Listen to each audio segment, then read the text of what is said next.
यहोवा की स्तुति हो, हमारे उस यहोवा की स्तुति जिसने हमें जीवन दिया है और अच्छा जीवन जीने का तरीका सिखाया है।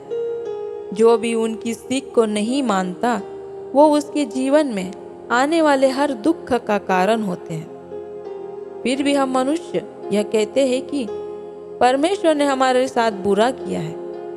क्या यह सत्य है? नहीं। हमारे जीवन में हमें जो दुख आता है उसका कारण हम खुद हैं। हमारे शरीर में आया हुआ हर एक बीमारी का कारण हम खुद हैं। हमारे मानसिक रोग का कारण भी हम खुद ही हैं। फिर क्यों परमेश्वर पे दोष लगाते हो कि उन्होंने हमें दुख दिया है? भाइयों और बहनों, परमेश्वर हमारा परमेश्वर ही है, उनकी स्तुति करो। बाइबल मत्ती अध्याय के 7 वचन और 8 में यह कहती है, मांगो तो तुम्हें दिया जाएगा, ढूंढो तो तुम्हें पाओगे, खटखटाओ तो तुम्हारे लिए खोला जाएगा। क्योंकि जो मांगता है उसे मिलता है, और जो ढूंढता है वह पाता है, और जो खटखटाता है उसके लिए खोला जाएगा। इन वचनों के द्वारा हमें प्रभु यीशु हमारे हर कष्ट से निकलने का मार्ग बताते हैं। प्रभु यीशु से मांगो कि हमारे शरीर और मन के रोग को हमें मुक्ति दे।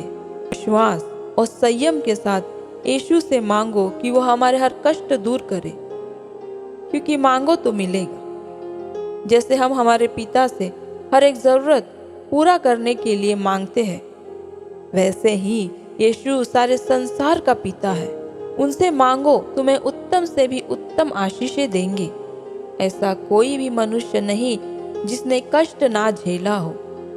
हर उस एक कष्ट जो हमारे शरीर में है उनको दूर करने के लिए प्रभु से प्रार्थना करो। हमारा प्रभु जो भला है और भला ही करता है, उनसे अपने दिल की हर बात प्रार्थना के जरिए कहो। कई लोगों को पता ही नहीं कि प्रार्थना क्या है, कैसी होनी चाहिए।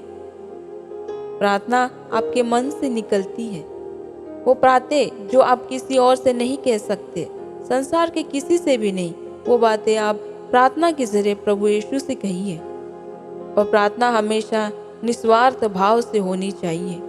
अपने पापों की क्षमा मांगते हुए चंगाई की प्रार्थना करो। प्रार्थना वो होती है जिसमें दूसरों की भलाई हो, और जब आप दूसरों के लिए भलाई मांगोगे, परमेश्वर आपको 2 गुना भलाई देगा। हमारे कष्ट हमारे पापों का कारण है, क्योंकि बाइबल अध्याय मरकुस के वचन 15 में कहती है, ऐसी कोई भी वस्तु नहीं जो मनुष्य में बाहर से समाकर उसे अशुद्ध करे, परंतु जो वस्तुएं मनुष्य के भीतर से निकलती है वे ही उसे अशुद्ध करती है। हमारे कष्ट का कारण हमारे भीतर ही है। लोभ, घमंड, ईर्ष्या, अनैतिकता, ऐसी बातें ही हमारे कष्ट के कारण होते हैं। एक मनुष्य था जो पहले गरीब था, 2 वक्त की रोटी खाकर चैन से सोता था और प्रभु को धन्यवाद भी करता था। ऐसे ही उसके दिन बीतने लगे। फिर उसकी शादी हुई, 2 बच्चे हुए। काफी सालों तक वह सुख और शांति से जीने लगा। परंतु एक दिन उसे उसका एक मित्र मिला जो जुआ खेला करता था, जिसने उसमें काफी धन जमा कर लिया था।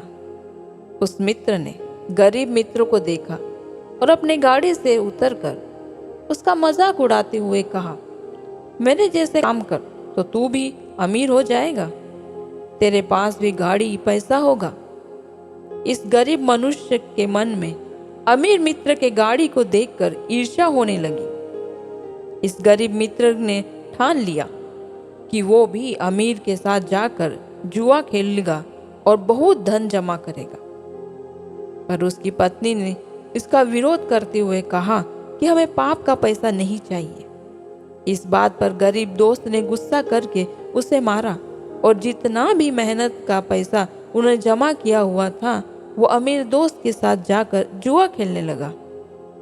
उस दिन गरीब दोस्त ने खूब धन जमा किया था। घर जाकर देखा तो उसकी पत्नी परमेश्वर से प्रार्थना कर रही थी।